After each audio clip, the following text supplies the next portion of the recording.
Billaman is the kind of guy, he didn't qualify out of his heat race this afternoon. He went down the first corner. He had to ride another qualifier. And his lap times in that matched that of Ricky Carmichael, McGrath, everyone out front.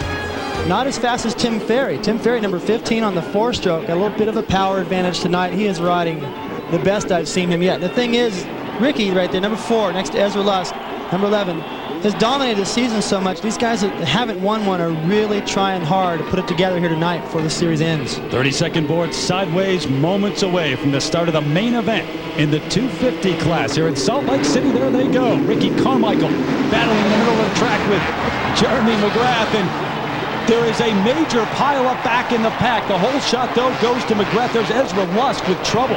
I'll tell you what, it's a chain reaction. McGrath gets the lead. He needs this so bad. He's got to preserve his record of 13. This is how he's got to do it. Get out front, force these guys to ride around him. But he moved over on the start like he should have. I would have done it, but it didn't leave any room for Ezra Lusk, who clipped the inside and over the handlebars. McGrath with the lead. Ricky Carmichael right behind, and Kevin Windham, number 14, in third at the moment.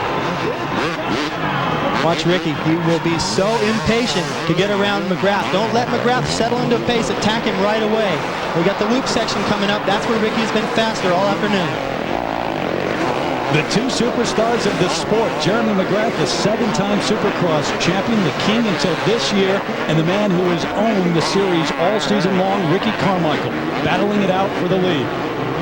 I'll tell you what, number the blue back there in 4th. There he is, Tim Ferry. He passed McGrath in his qualifier this afternoon and riding the best I've ever seen him ride. He's got a shot. He's in contention here. He's right there in that lead group. McGrath, slow, but takes that inside route. We've seen him do that as well. How many times have you seen Jeremy McGrath through his career passed like he was by Ferry? There's Windham battling for second. What a great battle. Jeremy knows how to handle this pressure, and I haven't seen that very much. Hardly ever does somebody catch and pass him. Ricky and Ezra Lusk are the only guys I can think of. Windham has done it once. These guys all want it. I think Jeremy's wanted it the most. He's got to save face here a little bit before this series is over. He's been embarrassed for 11 races now. McGrath, Carmichael, Windham, Ferry, the top 4 battling it out. And there goes Ferry, who overtakes 3rd place ahead of Windham. But Jeremy can feel what's going on behind him. His crowd is standing there loud. He knows something's going on back there, and he better ride perfect. One mistake, and he cannot just drop the 2nd, but the 4th. I only wish that Ezra Lusk hadn't gone down in the first corner. He had a good start. This would be a 5-way battle. And there goes Carmichael. He takes the lead on the inside. Carmichael, McGrath on the outside. McGrath looks back at Ricky Carmichael as they go into the corner. What a race this is turning out to be. McGrath will not die. But Carmichael's doing what you have to do. You've got to attack. As soon as you let Jeremy get comfortable, forget about it.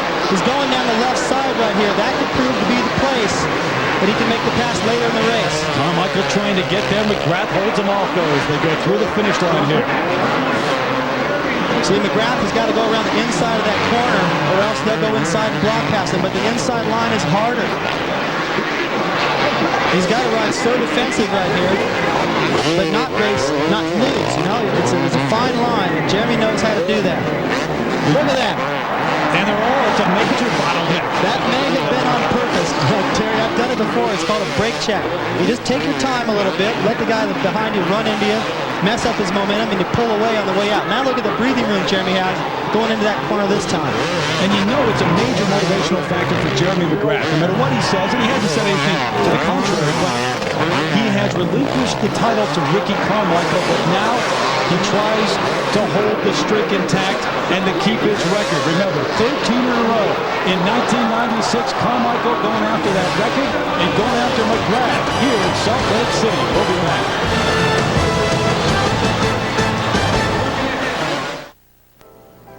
See, Jeremy McGrath still has the lead here in the 250 main event, but it's Tim Ferry who just a moment ago passed Ricky Carmichael. He's in 2nd, and now Kevin Windham, number 14, is in 3rd ahead of Carmichael, who had his problems. All it takes is one little mistake, and you don't lose one position, you lose them all. Look at Ferry, unbelievable. Ferry passes McGrath. Well, it's a deja vu from their heat race this afternoon, but that time Jeremy gave up. This time he can't. He's got Wyndham right on his tail. Tim Ferry looking for his first win. He's been a pro since 1991, and he won the 125 East back in '97, but looking to cross the finish line first for the first time in the 250 main event. Over that triple on the last lap, Carmichael wasn't able to do it. He had to roll it all. Just because he applied a little bit of pressure to Jeremy out front, he loses all his momentum. He's got to roll this thing. There goes Ferry, and here comes Wyndham. So a bad decision by Carmichael right there, going after the lead, cost him 2 positions, and now look where he's got a long ways to go. And Wyndham passes Jeremy McGrath. Kevin Wyndham now in second place. McGrath had a chance to get the lead back, or at least get second place back a moment ago, but there goes Wyndham again. And in terms of Ricky Carmichael, he has not been passed very often this season, as you now see him pass McGrath, and he hasn't had to come from behind very often. Now I wonder mentally what this is going to do to Jeremy. He had the lead, he's fought for it, he regained it several times. Now he's in fourth, and these guys are getting away from him, and emotionally he might feel like, you know what, this year is just not going well, and there's a perfect example, and I don't know if he's got enough fight in him to go back up and challenge these guys. The pace right now has gone completely off the scale, and Ferry, of all people, is setting it. Now, he's been ridden super so far this year on that 4-stroke. Done a great job for Yamaha, but this is just off the scale. McGrath doing his best to catch up here, but he's losing some ground. And what's up with Florida? I mean, there's never been a champion from Florida. You got a Floridian leading the race, and Carmichael is already the champion, going after the records from McGrath, also from Florida. 2 Floridians out west there in Salt Lake City battling for the top spot. Wyndham right behind, though, Tim Ferry. Ferry, that 26-year-old from Largo, Florida. I wouldn't have bet $1 that Wyndham was going to win this race tonight. And look what's happening. He's the one applying the pressure. It's difficult to deal with pressure, and everyone knows who's watched the sport and seen Kevin Wyndham, he has a little tough time with that. Right now, he doesn't feel it. He's able to apply it. If he can get around Ferry right now, I know he's trying to. He needs to do that. If he can't, Carmichael is going to bother him, and it's over. Wyndham, the 23-year-old from Centerville, Mississippi. He's always had a great deal of natural talent, huge potential, and now he makes a move and a pass on the inside. But Ferry comes back to retake the lead. And there goes Wyndham on the inside, and back comes Ferry. Ferry and Wyndham, and they're next to each other in the overall point standings too. Wyndham in 5th, Ferry right behind in 6th. There goes Wyndham, number 14 on the inside. And Carmichael is right there. McGrath has dropped off the pace. He's not in contention at all. He's actually been passed by Michael Rocco, who got a bad start and is moving up through the pack. Kevin Wyndham, number 14, ahead of Ricky Carmichael now. And Ferry in 3rd. Well, now we're going to see how well Kevin can deal with pressure, because Ricky Carmichael will not leave him alone. Kevin's got to get comfortable with the idea that if he wins this, it's going to be by an inch.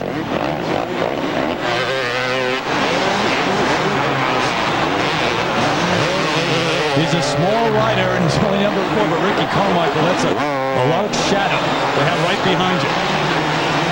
Watch Ricky square this corner. Dive back to the inside on the power. No problem. How's that for corner speed? Carmichael just blows by Wyndham. Now this goes back to what I said at the start. Carmichael rides a little bit on the edge.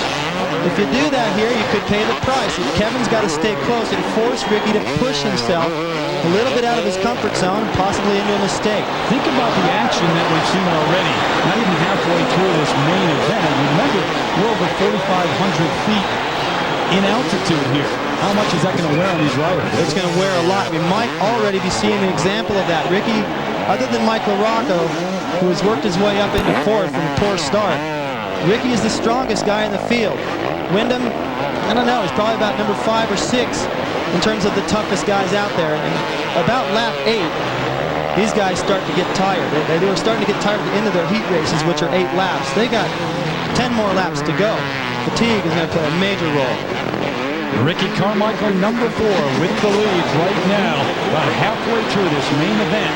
for the 250 class. The streak alive for the moment. He's won 11 in a row, going to number 12.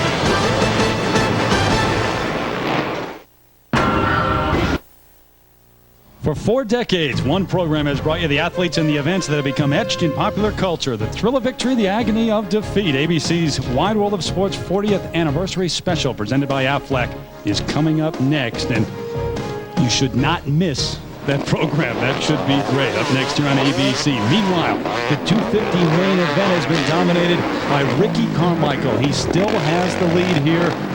Number 4 in a familiar spot. It's been a good battle behind him, though, David. Well, you know, for a moment there, I thought this was it. Carmichael's streak was going to end. He dropped all the way to 4th. These guys were fighting past him, and he doesn't give up. And I talked about how fit he is. He and LaRocco right there, number 5, all the way up to 3rd. Just shaved a half a second off Carmichael's lead, but I'm surprised he hasn't been able to close the gap on Tim Ferry, who's riding a solid 2nd. But physical fitness in this last 5 laps is the absolute key. When Mike LaRocco, the veteran, the 30-year-old from South Bend, Indiana, how good is he coming from behind? Last week, he was last coming out of the starting gate, had a crash, but fought his way all the way back to finish 4th. And he seems to do this nearly every week. Oh, he's good at it. This is what he's known for. I think that if Mike got the whole shot, was leading at the beginning of the race, he might still end up in 2nd or 3rd. It just seems like he gravitates to that position every week. He's got the potential to win, but something's missing. And something that's maybe helping him here tonight. You know, Davey Coombs pointed out the track is breaking down. It's real slippery. Mike uses a 20-inch front wheel as opposed to a 21-inch. That gives him a little bit better traction than everybody else. And he's the only guy strong enough to muscle that bigger tire around. LaRocco, one of the major names throughout this season. You know, only 5 riders have finished on the podium this season.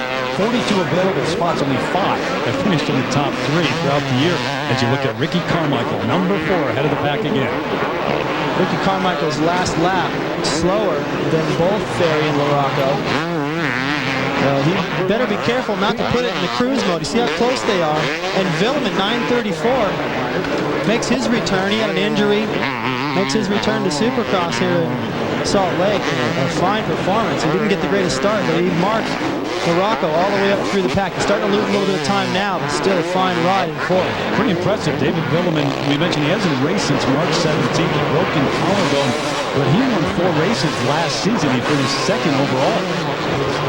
It didn't start off that way for him, but he's starting to show signs of that form again. A little too late, but still, he's got the outdoor season approaching next month, and he needed a little bit of confidence, and this is going to give it to him. Not much of an off-season at all for a lot of these guys, is there? No, their off-season is spent testing and riding races in Europe. You know, sponsor obligations and appearances. These guys, when they do get their time off, it's harder than it is when they just go out and race. Jeremy McGrath, number 1. Just ahead of Ezra Lusk, hot on his heels. Thought for a moment early in the race that this could be the night for Jeremy McGrath. He had the lead, battled back and forth, but then struggled. Yeah, you know, I was surprised that he was in the lead fighting as well as he did because he struggled all day. Consider that Ezra went down the first corner, and now he has a shot at passing Jeremy, who was leading the race. Not been a good day for McGrath, but I think he's realized the title's gone and his motivation has slipped a little bit. That's obvious. And I just am anxious to see what he does over the summer and how hungry he comes back into next season. There goes Ezra, jumps right by. McGrath doesn't put up that much of a fight. He just kind of gets handed the position back. And what allowed Ezra to get this close was about 2 laps ago, Jeremy stalled the bike. Lusk fighting to get ahead of McGrath, but there is Ricky Carmichael into the air. His lead over Tim Ferry has shrunk. White flag. He's got to be perfect this lap or Ferry can win this. There's number 15 right behind, left side of your screen, Tim Ferry. Making a run at Carmichael here on the final lap. Ferry's done such a good job of pushing the pace today. Mistake-free, keeping Carmichael honest. Very few people have done that this year. They've even made LaRocco back there, who caught these guys, say uncle. He's just given up, dropped way off the pace. Well, at some point, the way Carmichael has been riding, isn't that a temptation just to say, hey, I can't catch this guy. I can't match what he's doing on the track. Oh, especially when he crashes as bad. This afternoon, right in this section, right there, Carmichael did a big face planting. He looped the bike over backwards, and he had a headache this afternoon. They worried about a mild concussion, and he's recovered. So that just breaks your spirit. You're like, how can I beat this guy? Ricky Carmichael into the air across the finish line. He has now won 12 in a row and 13 overall on the season. The streak continues. Trying to catch Jeremy McGrath's record. He's got one more to go.